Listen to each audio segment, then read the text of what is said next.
अमित जी, आप मेरे दामाद हैं, रिश्ता भी है हमारा। और आप कल आए थे, काफ़ी परेशान लग रहे थे, क्या कारण था? आप क्यों परेशान थे? मैं काफ़ी दिनों से नींद न आने के कारण परेशान था। जो मुझे नींद नहीं आ रही थी वो मेरी सांस में रुकावट के कारण नहीं आ रही थी। मेरी नाक से राइट हैंड साइड से नाक बंद होती जा रही थी, जिससे मेरे को सांस लेने में तकलीफ हो रही थी। हम्म, और उस कारण से मैं कई रातों से सो नहीं पा रहा था, जी। जिससे कि पूरा दिन मेरी बॉडी लेजी लेजी फील करती थी हम्म, और ढंग से काम में मन भी नहीं लग रहा था। और उसको कल ट्रीटमेंट कराने में आया। कल आप सेम थेरेपी ट्रीटमेंट के लिए आए थे, हाँ जी। तो उससे क्या किया गया आपके साथ? एग्जैक्टली कौन सी दवाई खिलाई आपको? नहीं, कौन से इंजेक्शन लगाए? क्या किया गया? दवाई और इंजेक्शन मैंने कोई नहीं खाया। अच्छा। और जो सैम थेरेपी का रूट कॉज है वो ये है कि जो हमारे ब्लड में क्लॉटिंग हो जाती है, जो हमारी नर्वस सिस्टम में क्लॉटिंग हो जाती है, उस क्लॉटिंग को रिमूव करा जाता है, जी। जिससे कि ब्लड सर्कुलेशन में स्मूथनेस आती है। उसके कारण जो भी जहाँ रुकावट है तो वो ठीक हो जाती है। कल मेरी राइट हैंड साइड वाली नोज़ में था, तो उसका ट्रीटमेंट हुआ। तो आज मैं उस ट्रीटमेंट को दिखाने आया दोबारा, और उससे ये पता लगा कि जो रूट कॉज है वो हमारी लेफ्ट हैंड साइड वाली नोज़ में रूट है। हम्म, तो वहाँ पे कुछ क्लॉटिंग है जो बढ़ते बढ़ते वो राइट हैंड साइड तक मूव कर गई थी। हम्म। तो अब उसका भी आज ट्रीटमेंट हुआ है, तो उससे काफ़ी रिलीफ फील मिल रहा है। रात आपको नींद का जो सिनेरियो रहा, कैसा रहा रात को नींद आपको कल ट्रीटमेंट के बाद कैसी आई? काफ़ी टाइम बाद, एक लंबे समय बाद मेरे को एक अच्छी नींद आई, अच्छा। जिससे कि मेरे को मतलब सांस लेने में कोई तकलीफ नहीं हुई। अदरवाइज मैं काफ़ी लंबे समय से नींद ना चिड़चिड़े आने से के कारण, रहते हाँ, नींद ना आने के चिड़चिड़े कारण, से हाँ। रहते थे आप? हाँ जी, हाँ जी। हाँ। आज आपका मूड फ्रेश है? हाँ, मैं बिल्कुल सही हूँ। कोई दिक्कत तो नहीं लग रही? कोई दिक्कत नहीं है। क्या आप सेम थेरेपी के बारे में क्या अपना कुछ कहना चाहेंगे?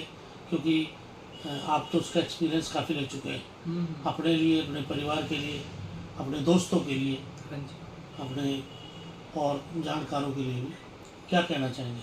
मैं ये कहना चाहूँगा कि अगर दूसरी थेरेपीज़ को हम देखें, एलोपैथी में जाएं, होम्योपैथी में जाएं और आयुर्वेद में जाएं, किसी में भी जाएं, बट होता क्या है कि वो सब हमें ओरल मेडिसिन देते हैं, जिसके खाने से हमें इंस्टेंट रिलीफ नहीं मिलता और हमें दूसरी बीमारी और स्टार्ट हो जाती है। अगर मैं एलोपैथी की बात करूँ तो एलोपैथी में क्या है कि एक साइड वो रिलीफ करेगी और एक साइड वो नेगेटिव इम्पैक्ट करेगी बॉडी पे, और वो धीरे धीरे चल के हम एक ऑपरेशनल मोड में पहुंच जाएंगे कि हमें लास्ट में उसको ऑपरेशन ही कराना पड़ेगा बीमारी का। जी। और सैम थेरेपी में क्या है कि इसको जड़ से ख़त्म करा जाता है बीमारी को, कि जहाँ पे कोई भी प्रॉब्लम हम फेस कर रहे हैं, जैसे कोई भी हमारा नर्वस सिस्टम में प्रॉब्लम आ गई, उसको फॉर एवर के लिए जैसे नेचुरल पोजीशन में होती है, उस नेचुरल पोजीशन में लाया जाता है। कुछ लोग ये कहते हैं कि एलोपैथी बहुत फास्ट है, तुरंत हॉस्पिटल ले जाओ,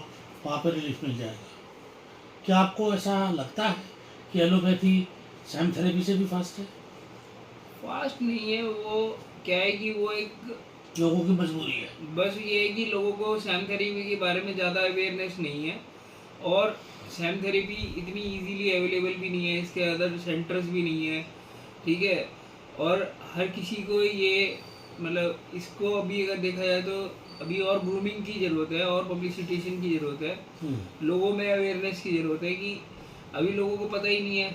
एक तरीके से ये हमारी काफ़ी पुरानी सभ्यता से चली आ रही है चीज़, 5-6 हज़ार साल हाँ, से भी ज़्यादा है। बट ये लुप्त होती जा रही है, हाँ। क्योंकि लोग वागों को करना भी नहीं आता, करने वालों की भी कमी है और लोगों में अवेयरनेस की भी कमी है। लोग उसको मालिश समझते हैं। हाँ। मालिश तो नहीं है ये। मालिश टूल जरूर है, लेकिन मालिश नहीं है ये इलाज है।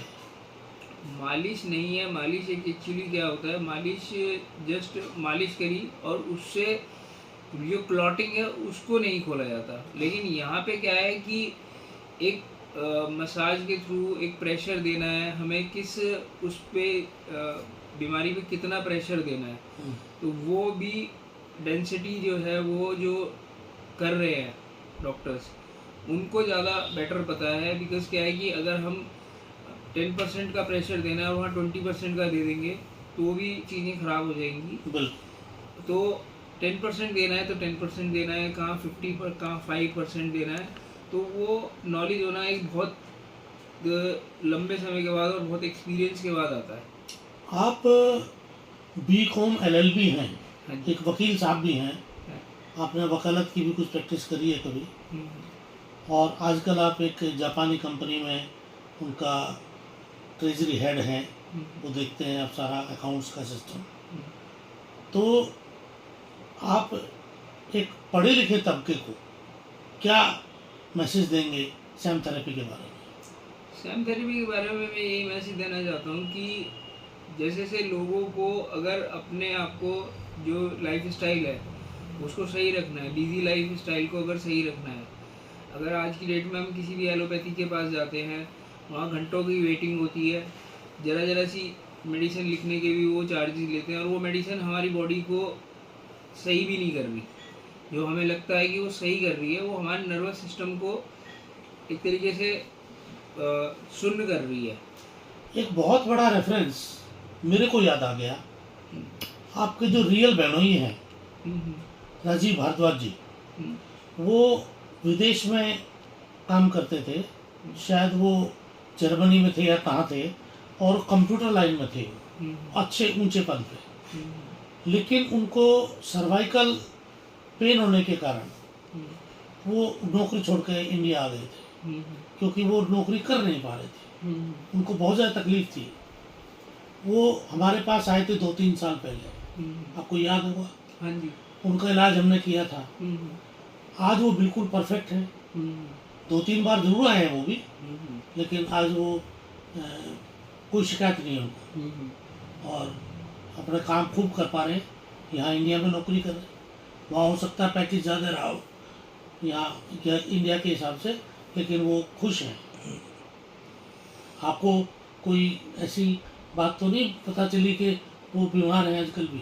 नहीं ऐसा कुछ नहीं है, मेरे काफ़ी और भी रेफरल है। जैसे मेरे एक फ्रेंड है उनको भी काफ़ी इंजरीज थी और एक फ्रोज़न शोल्डर उनकी वाइफ को भी था, और राजीव जी का जैसे जिक्र करा उनको भी फ्रोज़न शोल्डर था।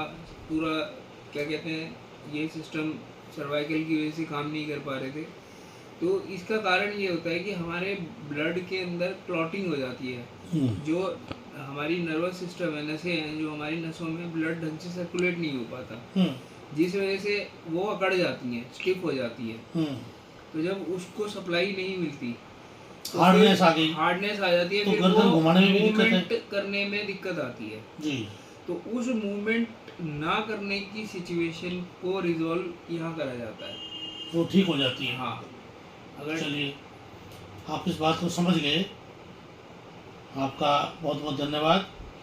और आप आज एक नया लाइफ जिसे मैं कहूँगा वो लेके जा रहे हो। रात को बढ़िया नींद आनी चाहिए आपको, और कल सारे दिन आप ऑफिस में बिना चिड़चिड़ेपन फ्रेश मूड में काम करें। मेरी शुभकामनाएं।